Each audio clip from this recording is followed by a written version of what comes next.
ہندو گوالا مسلمان ہو گیا۔ جس وقت حضرت خواجہ معین الدین چشتی نے انا ساگر کے کنارے ایک سایہ دار پیڑ کے نیچے قیام فرمایا، وہاں ایک گوالا راجا کی گائیں چر رہا تھا۔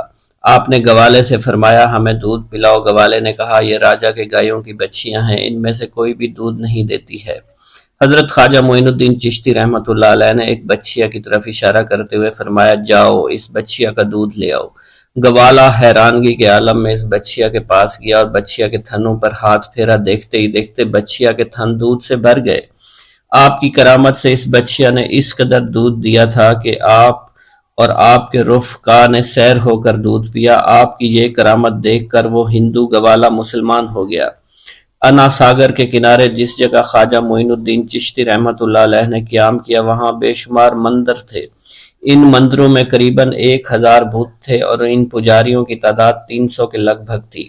ان مندروں میں روشنی کا انتظام پرتھوی راج کی جانب سے تھا۔ ان مندروں میں روزانہ 3.5 من تیل جلایا جاتا تھا۔ ان مندروں میں ایک خاص مندر پرتھوی راج کا تھا، جس کے اخراجات کے لیے پرتھوی راج کی جانب سے کئی گاؤں وقف تھے۔ اس مندر کا نام راج مندر تھا، جس میں راجا، امراء، اشراف ہنود کے علاوہ عوام کو داخلہ کی اجازت نہ تھی۔ ان مندروں کے قریب ہی آپ اور آپ کے رفقا تالاب میں وضو کر کے نماز پڑھا کرتے تھے۔ اجمیر کے ہنود خصوصاً برہموں کو یہ بات سخت ناگوار گزرتی تھی۔ برہمنوں نے پرتھوی راج سے شکایت کرتے ہوئے کہا، ایک مسلمان فقیر اور اس کے چند ساتھی انا ساگر کے کنارے مندروں کے قریب ٹھہرے ہوئے ہیں۔ یہ لوگ ہمارے مندروں اور تالابوں کو نجس کرتے ہیں اور اس سے ہمارا دھرم بگڑتا ہے۔ پرتھوی راج نے اپنے سپاہیوں کو حکم دیا، ان فقیروں کو مندروں کے پاس سے ہٹا دو۔ ادھر کسی شخص نے حضرت خواجہ معین الدین چشتی کو اس کی خبر دی کہ برہمنوں نے آپ کی شکایت پرتھوی راج سے کر دی ہے۔ پرتھوی راج کے حکم کی تعمیل کے لیے پولیس کا ایک دستہ، جس کے ساتھ اہل ہنود بالخصوص برہمنوں کا ایک جمع غفیر تھا، خواجہ معین الدین چشتی کو انا ساگر کے کنارے سے اٹھانے کے لیے روانہ ہوا۔ پولیس نے آپ سے کہا، یہاں سے اٹھ کر شہر کی طرف بھاگ جائیں، ورنہ طاقت سے شہر سے باہر نکال دیے جاؤ گے۔ خواجہ معین الدین چشتی نے اس بےہودہ بکواس کی طرف کوئی توجہ نہ دی۔ پولیس اور برہمنوں نے طاقت استعمال کرنا چاہی، مگر جوں ہی پولیس اور برہمن حملے کے لیے بڑھے، آپ نے ایک مٹھی خاک پر آیت الکرسی پڑھی اور پھینک دی۔ سیر الاقطاب میں یہ واقعہ منقول ہے۔ سرکاری آدمی اور برہمن ہتھیار، لاٹھی وغیرہ لے کر روانہ ہوئے۔ خواجہ معین الدین چشتی کا محاصرہ کیا۔ اس ہجوم کا مقصد آپ کو تکلیف پہنچانا تھا۔ بہرحال خواجہ معین الدین چشتی نے ایک مٹھی خاک دشمنوں کی جانب پھینکی اور جس شخص پر اس خاک کے ذرے پڑے وہ پاگل ہو گیا، دیوانہ ہو گیا، اس کا جسم خشک ہو گیا اور وہ بے حس و حرکت ہو گیا۔ دشمنوں میں بھگدڑ مچ گئی اور لوگ بھاگتے دوڑتے پرتھوی راج کے پاس پہنچے اور سارا حال بیان کر دیا۔ کچھ لوگوں نے تو مندروں میں چھپ کر جان بچائی۔ حضرت خواجہ معین الدین چشتی مرشد کامل کی تلاش میں دشت و جبل، کوہ بیاباں، شہر و شہر، کربہ کریا تلاش و تجسس میں پھرنے لگے، یہاں تک کہ پھرتے پھرتے آپ قصبہ ہارون پہنچ گئے۔ ہارون ایک معمولی سا قصبہ تھا، جہاں حضرت عثمان ہارونی رحمۃ اللہ علیہ رونق افروز تھے۔ ان کی وجہ سے سارا قصبہ خیر و برکت سے معمور تھا۔ خواجہ عثمان ہارونی قطب وقت تھے، ان کی قطبیت کا مہر منور ذو فشاں عالم تھا۔ حضرت عثمان ہارونی کی بزرگی کا چرچا دور دور تک پھیلا ہوا تھا۔ لوگ دور دراز سے جوق در جوق حاضر خدمت ہو کر مراد کے پھولوں سے جھولیاں بھر بھر کر لے جاتے۔ قصبہ ہارون ان دنوں روحانی تجلیات کا مرکز تھا۔ چشمہ معرفت کا فیض عالم جاری تھا۔ حضرت خواجہ معین الدین چشتی کو اس چشمہ صافی کی موجوں میں وہی نور جھلکتا نظر آتا جس کا مشاہدہ آپ حضرت شیخ ابراہیم قندوزی کی کرامت میں کر چکے تھے۔ ادھر نگاہ ملتے ہی شیخ کامل حضرت خواجہ عثمان ہارونی نے آپ کے دل کی خواہشات کا جائزہ لے لیا۔ حضرت خواجہ معین الدین چشتی کا حرف تمنا زبان پر لانا تھا کہ پیر و مرشد حضرت خواجہ عثمان ہارونی نے شراب معرفت کا ایک جام لبریز آپ کو پلا دیا، جس کے پیتے ہی شیشہ قلب کا زنگ دور ہو گیا۔ حجاب عظمت سامنے دکھائی دینے لگا، مگر اس جام سے آپ کی تسلی نہ ہوئی۔ ساقی دریا دل نے دوسرا ساغر بھر کر دے دیا اور تحت الثری تک تمام پردے اٹھ گئے۔ یہ جام پینے کے بعد بھی حضرت خواجہ معین الدین چشتی کی تشنگی باقی رہی تو ساقی مے خانہ معرفت نے تیسرا جام بھی بھر کر پلایا، اور اب حمزہ 2000 عالم روشن ہو گئے۔ شیخ کامل حضرت خواجہ عثمان ہارومی کیمیائے اثر سے تاڑ گئے کہ جوہر اس قابل ہے کہ ذرا سی توجہ خورشید جہاں تاب بن سکتا ہے۔ چنانچہ حضرت خواجہ عثمان ہارونی نے آپ کو اپنے حلقہ ارادت میں شامل فرما لیا۔ حضرت خواجہ معین الدین چشتی نے اپنے مرید ہونے کا واقعہ خود بیان کرتے ہوئے فرمایا کہ مجھے حضرت خواجہ عثمان ہارونی کی قدم بوسی کی سعادت حاصل ہوئی۔ میں نے سر نیاز خام کیا، حکم ہوا کہ 2 رکعت نماز اس طرح پڑھو، پہلی رکعت میں 1000 بار سورۃ فاتحہ، 1000 بار سورہ اخلاص پڑھو، دوسری رکعت بھی اسی طرح پڑھو۔ میں نے حکم کی تعمیل کی۔ اس کے بعد حضرت خواجہ عثمان ہارونی کھڑے ہو گئے، میرا ہاتھ اپنے ہاتھ میں لے کر حق تعالیٰ سے درخواست کی کہ معین الدین کو اپنی بارگاہ میں قبول فرما لے۔ اس کے بعد حضرت خواجہ عثمان ہارونی نے اپنے سر سے کلہ اتار کر میرے سر پر رکھی، اپنا خرقہ خاص عطا فرمایا۔ اس کے بعد انہوں نے فرمایا 1000 بار سورہ اخلاص پڑھو۔ تعمیل ارشاد کے بعد حضرت خواجہ عثمان ہارونی نے فرمایا کہ ہمارے خاندان میں ایک دن رات کا مجاہدہ ہے، آج تم وہ مجاہدہ کرو۔ حضرت خواجہ معین الدین چشتی فرماتے ہیں میں نے ایک دن اور ایک رات کا مجاہدہ کیا۔ اگلے دن حاضر خدمت ہوا، مرشد پاک نے بیٹھنے کا اشارہ دیا اور کہا 1000 بار سورہ اخلاص پڑھو۔ پھر فرمایا آسمان کی جانب دیکھو۔ میں نے آسمان کی جانب نگاہ دوڑائی۔ خواجہ عثمان ہارونی نے فرمایا کیا نظر آ رہا ہے؟ میں نے عرض کیا عرش اعظم تک نظر آ رہا ہے۔ اس کے بعد حضرت خواجہ عثمان ہارونی نے فرمایا کہ زمین کی طرف دیکھو۔ میں نے زمین کی طرف نگاہ دوڑائی، پوچھا کیا نظر آ رہا ہے؟ میں نے عرض کیا تحت الثری تک نظر آ رہا ہے۔ خواجہ عثمان ہارونی نے ارشاد فرمایا کہ دوبارہ دیکھو۔ میں نے اوپر دیکھا، حجاب عظمت تک کوئی پردہ دکھائی نہیں دیا۔ انہوں نے کہا اپنی آنکھیں بند کر لو۔ میں نے اپنی آنکھیں بند کی، ایک لمحہ کے بعد آنکھیں کھولنے کا حکم دیا اور اپنی 2 انگلیاں کھڑی کر لی۔ حضرت خواجہ عثمان ہارونی نے فرمایا ان دونوں انگلیوں کے درمیان نظر ڈالو، بتاؤ کیا نظر آ رہا ہے؟ میں نے عرض کی ہر 2 عالم کی کیفیت نظر آ رہی ہے۔ یہ سن کر مرشد پاک حضرت خواجہ عثمان ہارونی خوش ہوئے، فرمایا معین الدین تیرا کام پورا ہو گیا ہے۔ حضرت خواجہ معین الدین چشتی فرماتے ہیں اس کے بعد مرشد پاک حضرت خواجہ عثمان ہارونی نے مجھے سونے کی ایک اینٹ عطا کرتے ہوئے فرمایا اسے فقراء اور مساکین میں تقسیم کر دو۔ میں نے تعمیل حکم کیا۔ اس کے بعد ارشاد ہوا کہ تم ابھی میرے پاس قیام کرو، اور میں نے اس حاضری کو اپنے لیے خوش قسمتی سے نعمت تصور کیا۔ خواجہ معین الدین چشتی فرماتے ہیں میں کچھ عرصہ مرشد پاک حضرت خواجہ عثمان ہارونی کی صحبت میں رہا، اور پھر آپ کے ہمراہ حج بیت اللہ کی غرض سے عازم سفر ہوا، اور پھر جب ہم خانہ کعبہ پہنچے تو آپ نے خانہ کعبہ کا غلاف ہاتھ میں پکڑ کر یوں دعا فرمائی اے اللہ معین الدین کو قبول فرما۔ خواجہ معین الدین چشتی فرماتے ہیں اسی وقت غیب سے آواز آئی ہم نے اسے قبول فرما لیا ہے۔ حضرت خواجہ معین الدین چشتی فرماتے ہیں حج بیت اللہ کی سعادت کے بعد میں مرشد پاک حضرت خواجہ عثمان ہارونی کے ہمراہ روضہ رسول پر حاضر ہوا۔ آپ نے مجھ سے فرمایا سلام کرو۔ خواجہ معین الدین چشتی فرماتے ہیں میں نے روضہ رسول پر سلام کیا تو آواز آئی وعلیکم السلام یا قطب المشائخ۔ حضرت خواجہ معین الدین فرماتے ہیں روضہ رسول پر حاضری کے بعد مرشد پاک حضرت خواجہ عثمان ہارونی کے ہمراہ سفر کرتا ہوا بغداد پہنچا۔ حضرت خواجہ معین الدین چشتی جب روضہ رسول پر حاضر ہوئے تو اسی رات خواب میں حضور نبی کریم کی زیارت باسعادت نصیب ہوئی۔ حضور نبی کریم صلی اللہ علیہ وسلم نے آپ رحمۃ اللہ علیہ کو ہندوستان کی ولایت عطا فرماتے ہوئے تبلیغ اسلام کے لیے ہندوستان جانے کا حکم دیا۔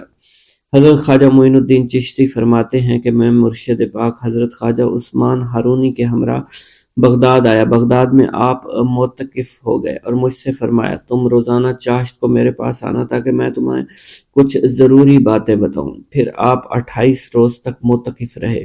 اسی دوران مجھے فقر کی تعلیم دیتے رہے اور اسرار و سلوک سے آگاہ کیا۔ پھر آپ نے خرقہ خاص، مسلح نالین، چوبی اور عصائے مبارک عطا فرمائے۔ پھر فرمایا کہ یہ چیزیں تمہارے پیران طریقت کی یادگار ہیں، ان کو نہایت ادب کے ساتھ اپنے پاس رکھنا اور جس کو اس کا اہل سمجھو اس کے سپرد کر دینا۔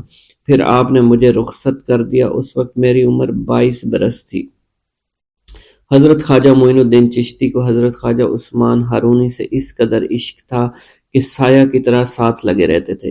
جہاں کہیں مرشد پاک حضرت خواجہ عثمان ہارونی جاتے تھے، آپ ان کا بستر خواب، توشہ اور پانی کا مشکیزہ کندھے پر ڈالے اور دیگر ضروری اشیاء سر پر رکھے ہمراہ ہوا کرتے تھے۔ جہاں مرشد پاک قدم رکھتے تھے وہاں آپ اپنی آنکھیں بچھا دیا کرتے تھے۔ کامل 20 برس خدمت و اطاعت میں گزار دیے۔ اسی دوران آپ نے مرشد پاک سے معرفت اور حقیقت کی باتیں سیکھی اور فقیری کے اسرار سربستہ سے آگاہی حاصل کی۔ خواجہ معین الدین چشتی نے مرشد پاک خواجہ عثمان ہارونی کی خدمت میں دن کو دن نہ سمجھا، رات کو رات نہ جانا۔ آپ کا مقصد صرف مرشد پاک کی خدمت تھی۔ اس خدمت و اطاعت کے سلسلے میں خواجہ عثمان ہارونی نے آپ کو وہ نعمت عطا فرمائی جس کا اندازہ دشوار ہے۔ خواجہ معین الدین چشتی فرماتے ہیں، میں 20 برس تک مرشد پاک کی صحبت میں رہا۔ اسی عرصہ میں ایک لمحہ کے لیے اپنے نفس کو آرام نہیں دیا اور نہ ہی رات کو رات جانا، دن کو دن خیال کیا۔ مرشد پاک جہاں بھی جاتے آپ کا بستر خواب اور دیگر سامان سر پر اٹھا لیتا۔ مرشد پاک نے میری یہ حالت دیکھی تو مجھے نعمت عطا فرمائی جس کی کوئی حد نہیں۔ خواجہ معین الدین چشتی فرماتے ہیں، سیوستان میں مرشد پاک خواجہ عثمان ہارونی کے ساتھ مسافرت میں تھا۔ ایک روز ہم ایک ایسی صومعہ میں پہنچے جہاں حضرت صدر الدین احمد سیستانی رہا کرتے تھے۔ وہ یہاں عبادت میں مشغول رہتے تھے۔ میں کئی روز تک ان کی خدمت میں رہا۔ ان کی حالت ایسی تھی کوئی ان شخص ان کے پاس سے خالی ہاتھ نہیں جاتا تھا۔ فرمایا کرتے تھے، میرے حق میں دعا کرو میں ایمان کی سلامتی کے ساتھ جاؤں۔ حضرت صدر الدین جس وقت قبر کی سختی اور موت کا احوال سنتے تھر تھر کانپنے لگ جاتے تھے۔ ایک ہفتہ تک متواتر پھوٹ پھوٹ کر روتے رہے کہ دیکھنے والے بھی رونے لگ جاتے۔ جس وقت حاضر خدمت ہوا آپ رو رہے تھے، ذرا سکون ہوا تو میری طرف متوجہ ہوئے فرمایا، اے عزیز، جسے موت آنے والی ہو، جس کا حریف ملک الموت ہو، اسے سونے ہنسنے سے کیا کام؟ اگر تمہیں ان لوگوں کا حال معلوم ہو جائے جو زیر زمین سوتے ہیں اور بچھیوں سے بھری ہوئی کوٹھریوں میں محبوس ہیں تو تم اسی طرح پگھل جاؤ جس طرح نمک پانی میں پگھل جایا کرتا ہے۔ خواجہ معین الدین چشتی فرماتے ہیں، پھر حضرت صدر الدین احمد سیستانی نے مجھ سے فرمایا، میں تمہیں 30 برس بیشتر کا واقعہ سناتا ہوں۔ بصرہ کے ایک قبرستان میں ایک بزرگ میرے پاس بیٹھے ہوئے تھے۔ ہمارے قریب ایک قبر میں مردے کو عذاب ہو رہا تھا۔ یہ حالت دیکھ کر وہ بزرگ نعرہ مار کر مر گئے۔ میں نے اٹھنا چاہا، ان کی روح قالب سے پرواز کر چکی تھی۔ پھر تھوڑی دیر بعد ان کا جسم پانی بن کر بہہ گیا۔ خواجہ معین الدین چشتی فرماتے ہیں، میں مرشد پاک خواجہ عثمان ہارونی کے ہمراہ سفر دریائے دجلہ پر پہنچا اور دریا میں طغیانی تھی، سوچ میں گم تھا دریا کیسے پار کیا جائے گا۔ دفتن مرشد پاک نے فرمایا، معین الدین آنکھیں تو بند کرو۔ میں نے آنکھیں بند کی۔ کچھ دیر بعد فرمایا، آنکھیں کھولو۔ میں نے اپنی آنکھیں کھولی، ہم دریا کے پار تھے۔ میں نے عرض کی، یہ کیسے ممکن ہوا؟ آپ نے فرمایا، میں نے 5 مرتبہ سورہ فاتحہ پڑھی اور تمہیں لے کر دریا میں اتر گیا۔ حضرت شیخ ابراہیم قندوزی کی آمد۔ ایک دن حضرت خواجہ معین الدین چشتی حسب معمول درختوں کو پانی دے رہے تھے۔ حضرت شیخ ابراہیم قندوزی گھومتے پھرتے اسی باغ کی طرف آن نکلے۔ حضرت شیخ ابراہیم قندوزی اسی آبادی میں رہا کرتے تھے جہاں آپ مقیم تھے، اور وہ اللہ عز و جل کے عشق میں اس قدر ڈوبے ہوئے تھے کہ ان پر عشق حقیقی کی وجہ سے اکثر خود فراموشی کی حالت طاری رہتی تھی۔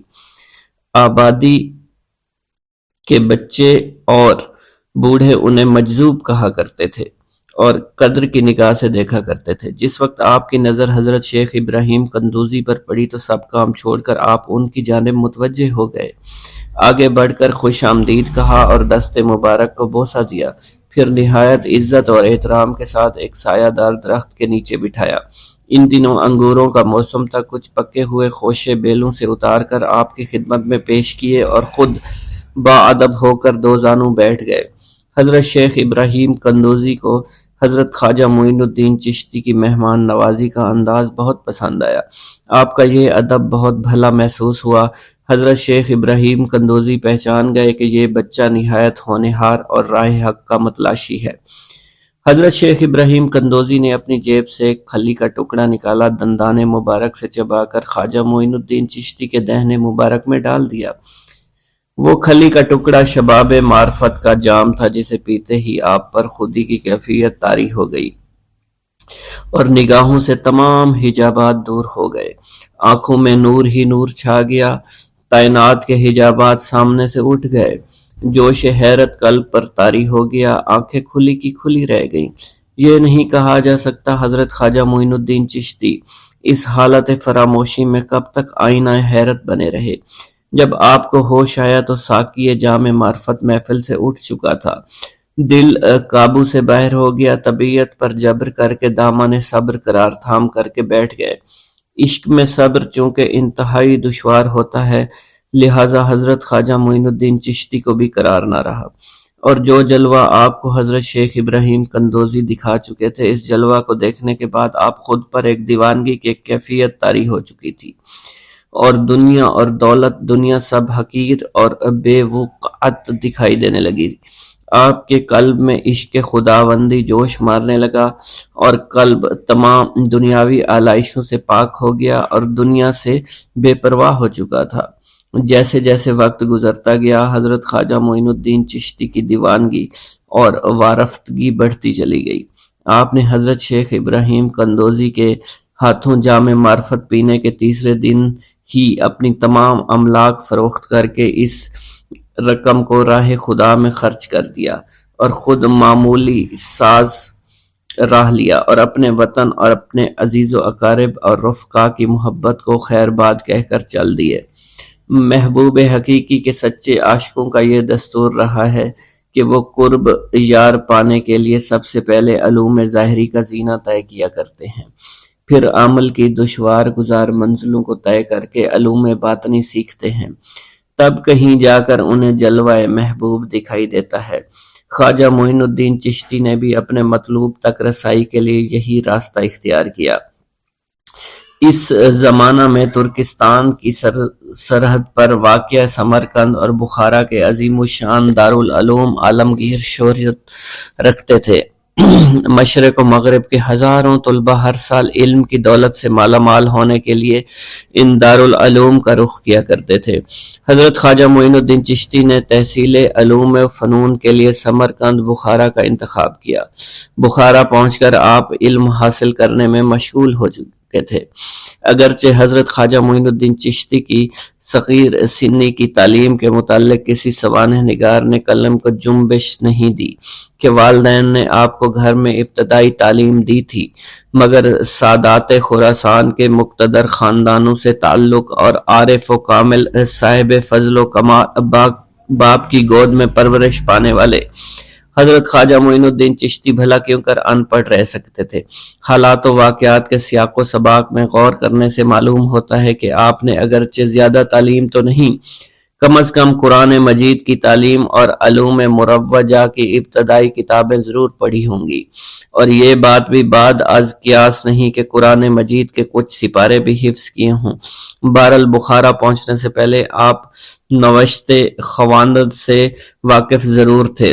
حضرت خواجہ معین الدین چشتی بخارا کے تمام علماء فضلاء کے حلقہ درس میں شریک ہوئے۔ تذکروں اور سوانح عمری کے مطالعہ سے یہ پتہ نہیں چلتا ہے کہ آپ نے کن کن اساتذہ کے سامنے زانوئے تلمند طے کیا، مگر آپ کے اساتذہ میں حضرت مولانا حسام الدین بخاری خصوصیت کے ساتھ قابل ذکر ہیں، جنہوں نے آپ کو دستار فضیلت عطا فرمائی۔ حضرت مولانا حسام الدین بخاری کی دستگاہ سے آپ نے علوم ظاہری کی تکمیل فرمائی۔ 23 سے 24 برس کی عمر میں علوم ظاہری کی تکمیل کے بعد صفائی قلب اور تزکیہ نفس کا ضروری سامان حضرت خواجہ معین الدین چشتی کو باہم پہنچ گیا تھا، مگر قلب جس تسکین کا متلاشی تھا وہ نصیب نہ ہوئی، اور جس محبوب کو جی بھر کر دیکھنے کی آرزوئیں دل میں چوٹکیاں لے رہی تھی، اس تک ابھی رسائی نہیں ہوئی تھی۔ عشق اور مشق چھپائے نہیں چھپتا، عشق کی آگ حضرت خواجہ معین الدین چشتی کے تن اور من کو جلا رہی تھی۔ تعلیم کی ہوا نے اس آگ کے شعلوں کو اور بھی تیز کر دیا، محبت کا ذوق بڑھ رہا تھا، عشق کے جذبات بھڑک رہے تھے۔ بالآخر جب بے قراری جنون کی حد کو پہنچی، آپ جانب عراق روانہ ہوئے۔ قصبہ سبحان پہنچ کر حضرت شیخ نجم الدین کبرا سے ملاقات ہوئی اور 15 دن آپ نے حضرت شیخ نجم الدین کبرا کے ہاں قیام فرمایا۔ سبحان سے روانہ ہو کر سنجان سے روانہ ہو کر حضرت خواجہ معین الدین چشتی بغداد شریف روانہ ہو گئے۔ ان دنوں حضور سیدنا غوث اعظم قصبہ جبل میں تشریف فرما تھے۔ یہ قصبہ کوہ جودی کے دامن میں آباد تھا، جہاں طوفان نوح کے وقت حضرت نوح کی کشتی آ کر رکی تھی۔ آپ حضور سیدنا غوث اعظم کی صحبت اور زیارت سے مشرف ہوئے۔ اس وقت آپ کی ابتدائی حالت تھی۔ حضور سیدنا غوث اعظم نے آپ کے حق میں دعائے خیر فرمائی۔ اس وقت آپ کی ابتدائی حالت تھی۔ حضور سیدنا غوث اعظم نے آپ کے حق میں دعا فرمائی۔ انہوں نے بشارت دی کہ آپ مقتدائے روزگار ہوں گے۔ خلق اللہ آپ سے فیض یاب ہو گئی۔ آپ نے حضور سیدنا غوث اعظم کے پاس کچھ عرصہ قیام کیا اور واپس تشریف لے گئے۔ بسم اللہ الرحمن الرحیم۔ قطب الاقطاب حضرت خواجہ قطب الدین بختیار کاکی اوشی رحمۃ اللہ علیہ فرماتے ہیں، میں جب تک مرشد پاک خواجہ خواجگان حضرت خواجہ معین الدین چشتی کی صحبت میں رہا، کبھی بھی آپ کو ناراض نہ ہوتے دیکھا، ماں سوائے ایک دن جب آپ کہیں تشریف لے جا رہے تھے اور شیخ علی خادم بھی آپ کے ساتھ تھا۔ راستہ میں کسی شخص نے شیخ علی خادم کا دامن پکڑ کر سخت سست کہنا شروع کر دیا۔ آپ نے پوچھا، کیا بات ہے، تو انہیں اس کا دامن کیوں پکڑا ہے اور کیوں اسے برا بھلا کہتا ہے؟ اس شخص نے کہا، حضور یہ میرا مقروض ہے اور قرض ادا نہیں کر سکتا۔ قطب الاقطاب حضرت خواجہ قطب الدین بختیار کاکی فرماتے ہیں، مرشد پاک خواجہ خواجگان حضرت خواجہ معین الدین چشتی نے فرمایا، تم اسے چھوڑ دو، وہ تمہارا قرض تمہیں لوٹا دے گا۔ قطب الاقطاب حضرت خواجہ قطب الدین بختیار کاکی فرماتے ہیں، اس شخص نے مرشد پاک خواجہ خواجگان حضرت خواجہ معین الدین چشتی کی بات ماننے سے انکار کر دیا۔ آپ کو غصہ آ گیا، آپ نے اپنی چادر اتار کر زمین پر پھینک دی اور فرمایا، اس چادر کے نیچے سے جتنا تیرا قرضہ ہے لے لے، خبردار زیادہ لینے کی کوشش مت کرنا۔ قطب الاقطاب حضرت خواجہ قطب الدین بختیار کاکی فرماتے ہیں، اس شخص نے اپنے قرض سے زیادہ رقم اٹھا لی اور اس کا ہاتھ اسی وقت سوکھ گیا۔ ایک روز اجمیر کے ایک کسان نے حضرت خواجہ معین الدین چشتی سے فریاد کی، میرے کھیت یہاں کے حاکم نے ضبط کر لیے ہیں اور وہ کہتا ہے جب تک فرمان شاہی پیش نہ کرو تمہارے کھیت واپس نہیں ملیں گے۔ میں امداد کا درخواست گزار ہوں کیونکہ انہی کھیتوں سے میرے معاش کا دار و مدار ہے۔ حضرت خواجہ معین الدین چشتی نے کچھ دیر تأمل کے بعد فرمایا، ہاں میری سفارش سے تیرا کام ہو جائے گا اور اللہ تعالیٰ نے تیرے اس کام کے لیے مجھے مامور کر دیا ہے، تو میرے ساتھ چل۔ پھر حضرت خواجہ معین الدین چشتی اس کسان کو لے کر دہلی کی جانب عازم سفر ہوئے اور دہلی آمد سے پہلے اپنے جانشین قطب الاقطاب خواجہ قطب الدین بختیار کاکی کو اپنی آمد کے متعلق بتایا۔ حالانکہ اس سے پہلے آپ دہلی جاتے تو انہیں پہلے اطلاع پہنچا دیا کرتے تھے۔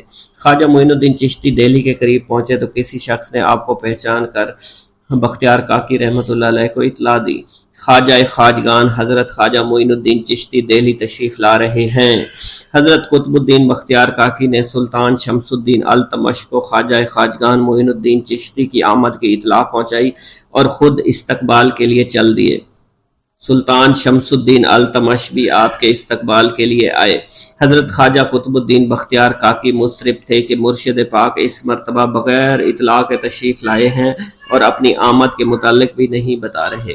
موقع ملتے ہی حضرت قطب الدین بختیار کاکی نے عرض کیا، حضور خادم بارگاہ کو تشریف آوری سے بیشتر ہی اطلاع سے مشرف و ممتاز فرما دیا کرتا تھا، اس مرتبہ بغیر اطلاع تشریف لائے، اس کی کیا وجہ ہے؟ خواجہ معین الدین نے فرمایا، میں اس غریب کے کام کے لیے آیا ہوں۔ پھر خواجہ معین الدین نے تمام حال حضرت بختیار کاکی کو سنایا۔ بختیار کاکی نے عرض کی، حضور اگر آپ کا خادم بھی بادشاہ سے فرمان عالی کہہ دیتا تو اس کی کیا مجال تھی؟ اس کے بموجب فرمان علی اس شخص کو مراد پوری نہ ہوتی تو آپ نے خود کیوں اس قدر تکلیف گوارا کی؟ حضرت خواجہ معین الدین چشتی نے فرمایا، یہ بات درست ہے، مگر ہر مسلمان رحمت حق تعالیٰ سے قربت رکھتا ہے۔ جس وقت یہ شخص میرے پاس آیا تو انتہائی ملول اور حزین تھا۔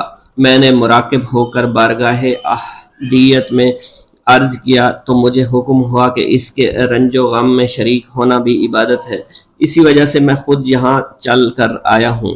اگر میں وہیں سے اس شخص کی سفارش کر دیتا تو اس ثواب سے محروم رہ جاتا جو کہ ہر قدم پر اس کی خوشی سے حاصل ہے۔ قطب الاقطاب حضرت خواجہ قطب الدین بختیار کاکی اوشی رحمۃ اللہ علیہ فرماتے ہیں، ایک روز میں مرشد پاک خواجہ خواجگان حضرت خواجہ معین الدین چشتی کی خدمت میں حاضر تھا اور فقر و سلوک کے متعلق بات ہو رہی تھی۔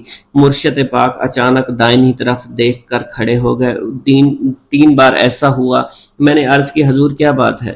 حضرت خواجہ چشتی نے فرمایا، اس وقت میرے پیر و مرشد حضرت خواجہ عثمان ہارونی کا مزار اقدس ہے۔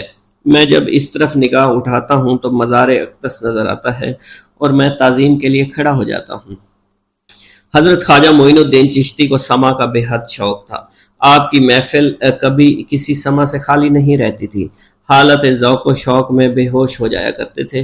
بڑے بڑے مشائخ علماء آپ کی محفل میں شریک ہوتے تھے۔ آپ کی محفل سما میں ایک بار سما سننے کے بعد آدمی صاحب ذوق و شوق ہو جایا کرتا تھا اور علماء کرام نے کبھی بھی سما پر اعتراض نہیں کیا۔ ایک روز حضرت خواجہ معین الدین چشتی کا دریائے کرم جوش پر تھا۔ آپ نے فرمایا، جو مانگتا ہے مانگ لو، قبولیت کا دروازہ کھلا ہے۔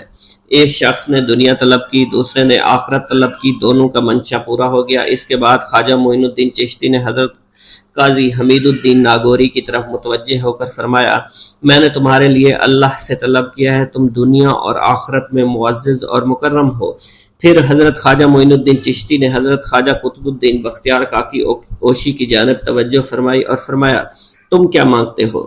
انہوں نے شعر عرض کیا، ہرچے تو خواہی بخواہم، روئے برسر آستانم، بندہ راہ فرما باشد، ہرچے فرمائی بر آنم۔ اسی دن سے حضرت خواجہ قاضی حمید الدین ناگوری، سلطان الطارقین اور خواجہ قطب الدین بختیار کاکی جو ہے قطب الزاہدین اور قطب الواصلین کے معزز خطاب سے فیض یاب ہو گئے۔ ایک مرتبہ حضرت خواجہ معین الدین چشتی اجمیری رحمۃ اللہ علیہ سیر و سیاحت کرتے ہوئے ایک صحرا سے گزرے۔ وہاں آتش پرستوں کا ایک گروہ آگ کی پرستش میں مصروف تھا اور وہ لوگ گروہ کی شکل میں آگ کے گرد حالہ بنا کر اس کی پرستش کر رہے تھے۔ یہ لوگ اس قدر ریاضت و مجاہدات کرتے تھے کہ 6 مہینہ تک دانہ پانی زبان پر نہ رکھتے تھے، اور ریاضت کرتے کرتے اس درجہ دل کی صفائی ہو گئی کہ فوراً دل کی بات بتا دیا کرتے تھے، اور لوگ ان کی باتیں سن کر گمراہ ہوتے چلے جا رہے تھے۔ آپ نے ان سے آگ کی پرستش کی وجہ پوچھی تو ان لوگوں نے جواب دیا، ہم آگ کو اس لیے پوچھتے ہیں تاکہ دوزخ میں یہ آگ ہمیں تکلیف نہ پہنچائے۔ حضرت خواجہ معین الدین چشتی اجمیری رحمۃ اللہ علیہ نے فرمایا، دوزخ سے یہ بچنے کا یہ طریقہ درست نہیں۔ اس آگ کو جس نے پیدا کیا ہے اس کی پرستش کرو، پھر دیکھنا کہ کیا محال ہے کہ آگ تمہیں ذرا برابر بھی گزند پہنچائے۔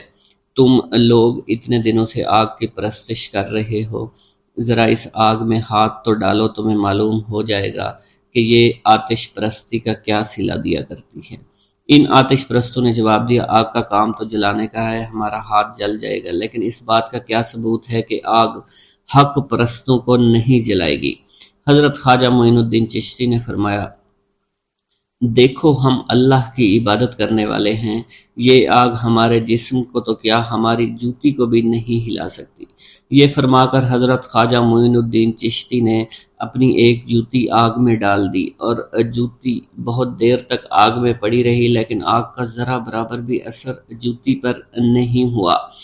آپ کی یہ کرامت دیکھ کر سب آتش پرست مسلمان ہو گئے۔ اجمیر شریف میں تشریف لانے کے بعد حضرت خواجہ معین الدین چشتی اجمیری ظاہر حج بیت اللہ کے لیے حجاز مقدس تشریف نہ لے جا سکے تھے، مگر اجمیر شریف آنے والے حجاج بیان کرتے ہیں ہم نے ایام حج میں آپ کو حج ادا کرتے ہوئے دیکھا۔ حضرت خواجہ معین الدین چشتی کے کسی دشمن نے ایک آدمی کو چھری در بغل آپ کے پاس بھیجا۔ اس شخص نے حاضر ہو کر عرض کیا، حضور مجھے عرصہ سے دیدار اور قدم بوسی کا شوق تھا۔ خواجہ صاحب نے فرمایا، میں موحد ہوں، جو وعدہ کر کے آیا ہوں اسے پورا کر دے۔ یہ الفاظ سنتے ہی اس شخص پر لرزہ طاری ہو گیا اور وہ عرض گزار ہوا، حضور میں بے قصور ہوں، فلاں شخص نے مجھے آپ کے پاس بھیجا تھا، میں لالچ میں اندھا بن کر آیا، میرا قصور بس معاف فرما دیجئے۔ حضرت خواجہ معین الدین چشتی نے کمال خندہ پیشانی سے اسے معاف کر دیا اور وہ شخص اسی وقت تائب ہو کر حلقہ ارادت میں شامل ہو گیا۔ ایک مرتبہ قطب الاقطاب حضرت خواجہ قطب الدین بختیار کاکی بادشاہ وقت سلطان شمس الدین التمش کے ہاتھ میں ہاتھ ڈالے مصروف سیر و گشت تھے اور بعض عمرہ اور داعیان سلطنت بھی ہمراہ تھے۔ ایک بدکار عورت نے بادشاہ کے حضور آ کر فریاد کی، حضور میرا نکاح کروا دیں ورنہ میں عذاب خداوندی میں گرفتار ہو جاؤں گی۔ سلطان شمس الدین التمش نے کہا، تو کس سے نکاح چاہتی ہے؟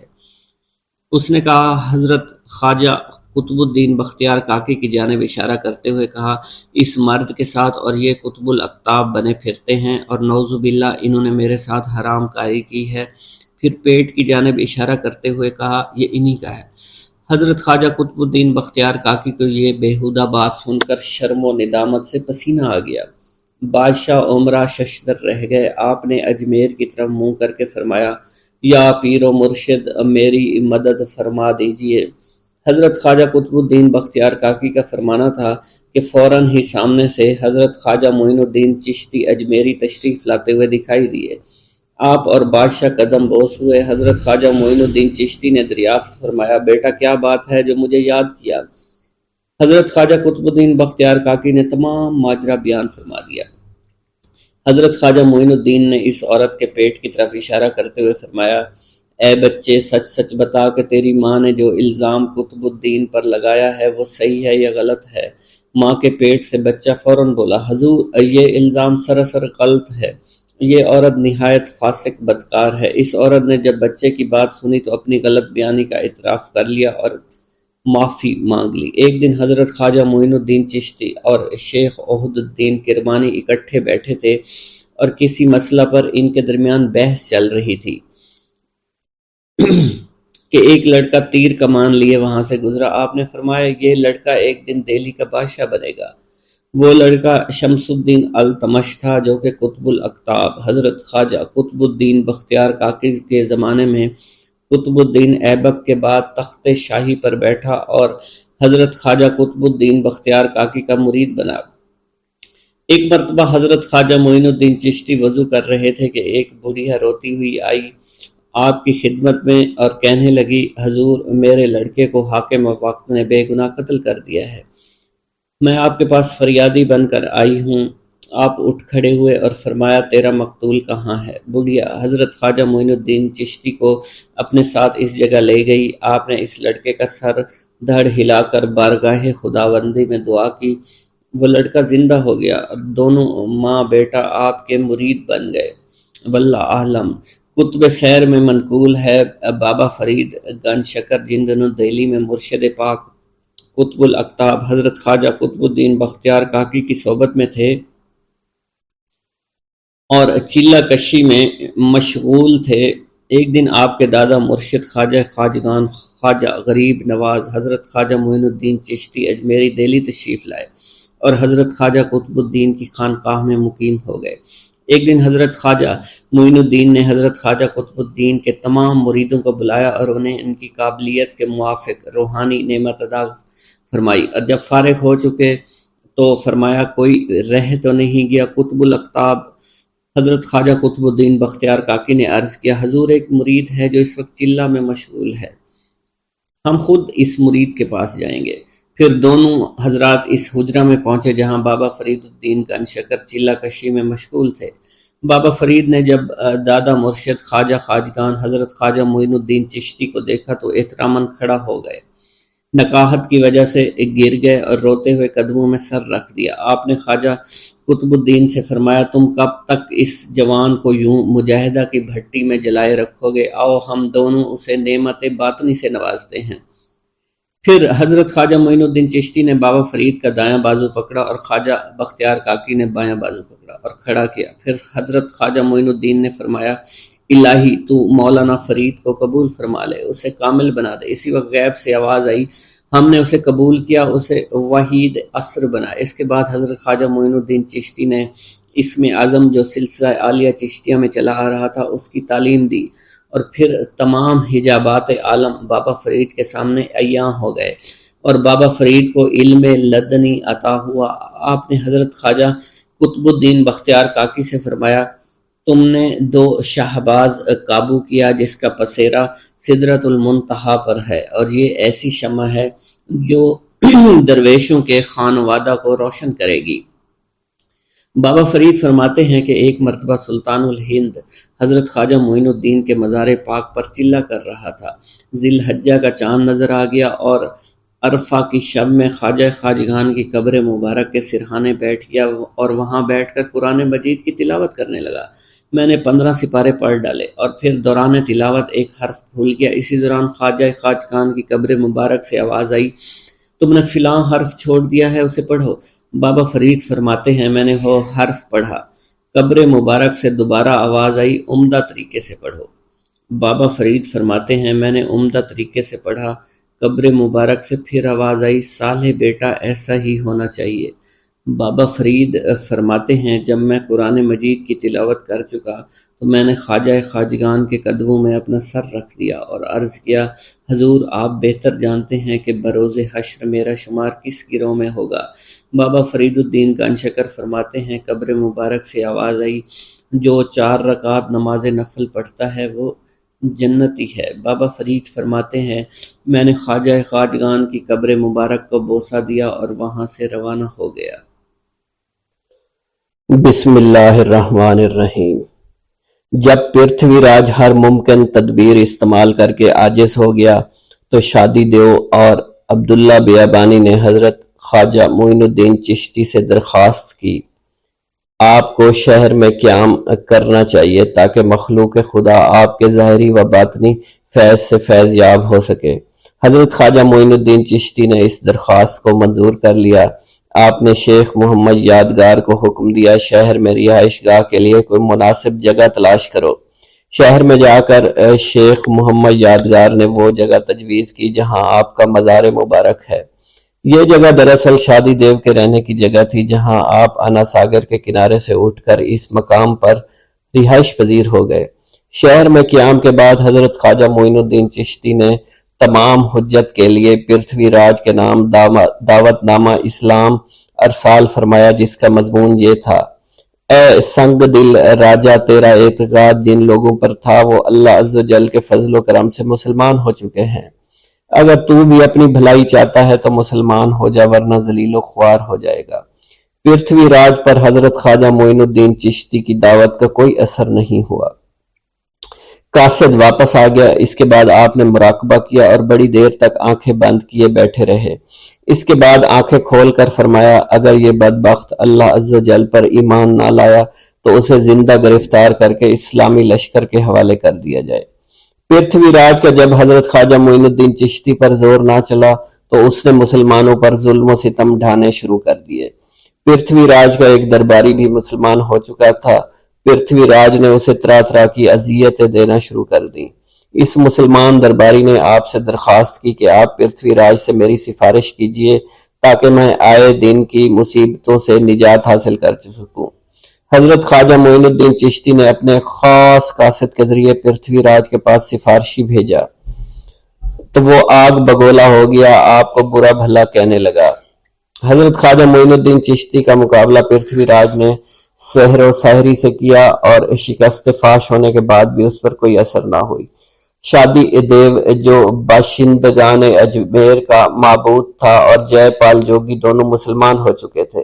سینکڑوں ہندوؤں آپ کی کرامت زندہ دیکھ کر مسلمان ہو گئے۔ آپ کے گرد لوگوں کا ایک جمع غفیر رہنے لگا تھا روز بروز معتقدین اور مسلمان کی تعداد میں اضافہ ہونے لگا تھا۔ پرتھوی راج دل ہی دل میں اس پر کوٹتا رہتا تھا۔ وہ سوچتا رہتا تھا کہ اس فقیر کو اجمیر سے نکالنے کے لیے کون سی راہ اختیار کی جائے۔ تشدد، مشکلات کھڑی کر کے اور جن صورتوں سے مقابلہ ممکن تھا اس نے کیا، مگر کوئی بھی تدبیر مؤثر نہ ہوئی اور وہ حیران و پریشان تھا کہ کروں تو کروں کیا۔ ایک دن پرتھوی راج اپنے قلعہ کی برجی پر کھڑا تھا۔ مصروف نظارہ تھا کہ سامنے سدا بہار پہاڑی پر حضرت خواجہ معین الدین چشتی کے گرد لوگوں کا جمع غفیر نظر آیا۔ پرتھوی راج نے انتہائی غصہ کی حالت میں راجپوت سردار کو حکم دیا، ایک پولیس کا دستہ ہمراہ لے کر جاؤ اور اس پورے مجمع کو گرفتار کر کے لے آؤ۔ اس فقیر سے کہو کہ کل تک اجمیر خالی کر دے اور تمام شہر میں منادی کرا دو کہ اس اعلان کے بعد مسلمان فقیر کے پاس جانا ممنوع قرار دیا گیا ہے۔ جس نے حکم کی خلاف ورزی کی اسے سزا دی جائے اور اس کا گھر تباہ و برباد کر دیا جائے۔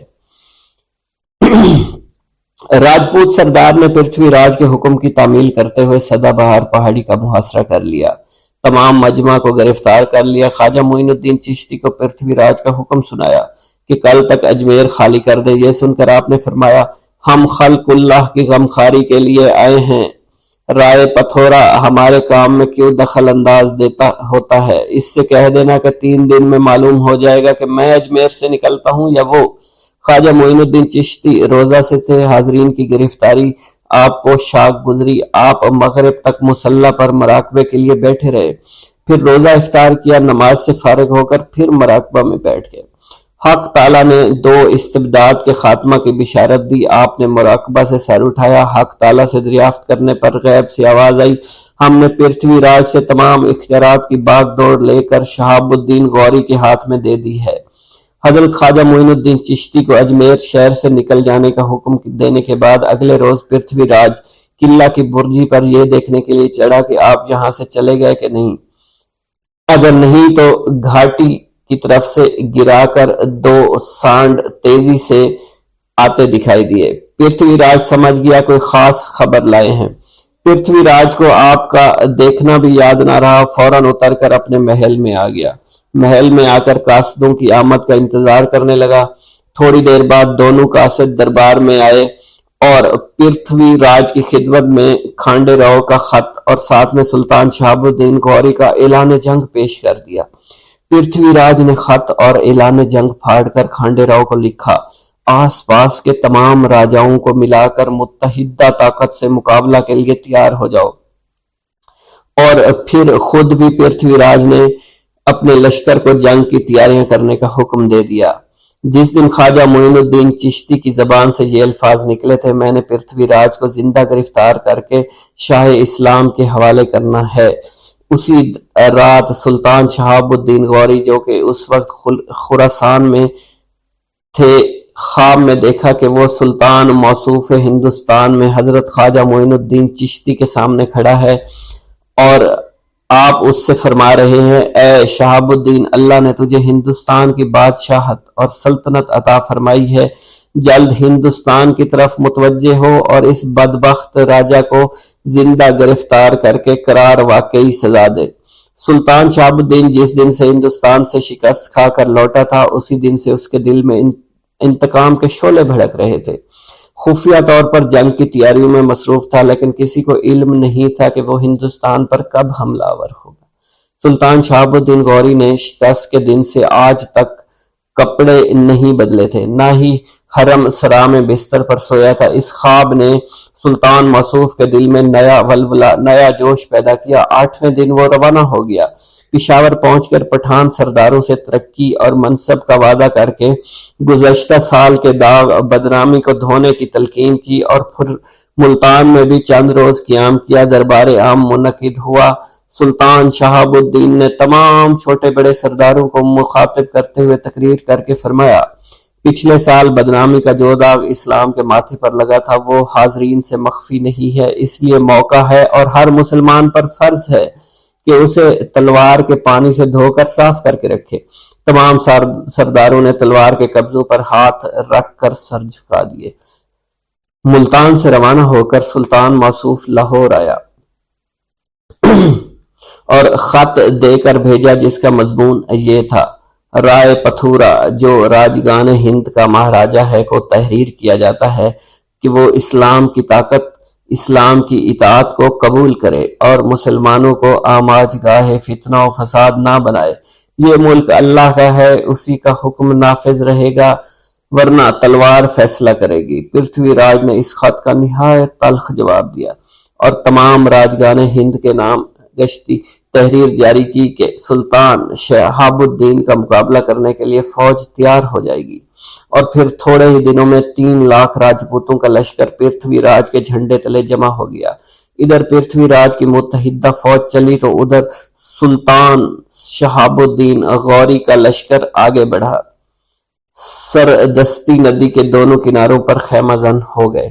اسی اثنا میں سلطان شہاب الدین غوری کو پرتھوی راج کا خط ملا جس میں لکھا ہوا تھا کہ اسلامی لشکر کے سپہ سالار کو جاسوسوں کے ذریعے معلوم ہو گیا ہے کہ ست دھرم کی رکشا کے لیے ہمارے پاس آسمانوں کے ستاروں سے بھی زیادہ لشکر موجود ہے اور ہندوستان کے گوشہ گوشہ سے دھرم رکشک چلے آ رہے ہیں۔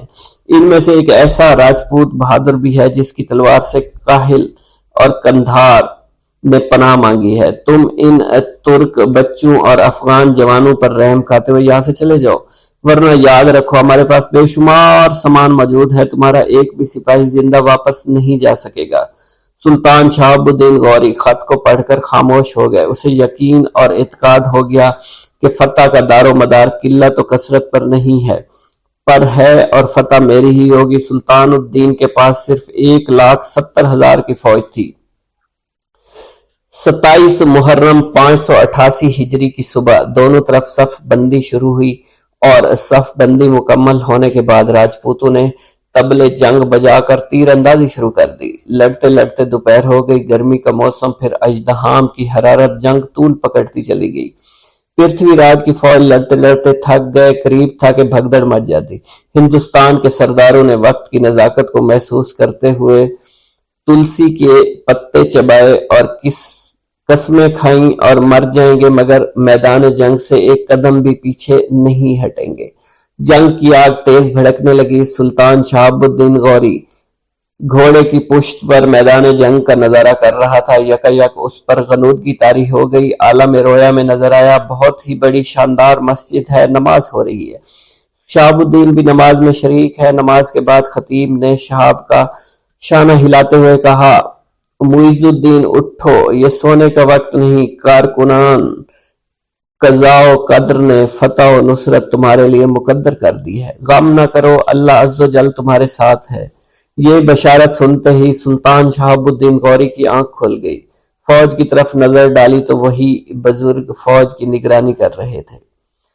گرمی کے دن تھے، تیز دھوپ تھی، دونوں طرف کے سپاہیوں کے بازو لڑتے لڑتے شل ہو چکے تھے۔